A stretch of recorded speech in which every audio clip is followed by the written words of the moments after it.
মায়ের কুলে যারা বড় হয়েছেন মা বাবাকে ভালোবাসুন, না হলে একদিন আপনার কপালে জাহান্নামের আগুন।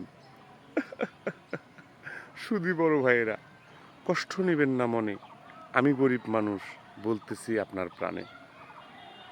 গরিব হয়ে জন্ম নিছি, কিছু করার নাই, বিধাতা চার আঙ্গুল কপালে যা লেখছে ভাই।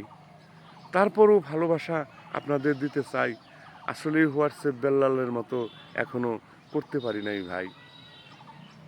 মনে মনে ভালোবাসি আপনাদেরকে, দোয়া করি আল্লাহ তাআলা যেন আপনাদেরকে ভালো রাখেন, সুস্থ রাখেন। আমার যারা কলিজার ফ্রেন্ড ফলোয়ার আছেন, ইউটিউব এমনই একটা জিনিস, আপনার কাছে ভিডিওটা গেলে যদি ভালোবাসা না দেন তাহলে আমরা কখনো ভালোবাসা দ্বিতীয় জনের কাছে পাবো না। এই জন্য আমরা সব সময় আপনাদেরকে আন্তরিকভাবে ভালোবাসা জানাই। সব সময় কষ্টের পরে দিবেন সুখ বিধাতা, এটা কিন্তু সবাই আমরা জানি। তাই কষ্টটুকু বুকে চাপা দিয়ে এইটুক সময়ে মানি।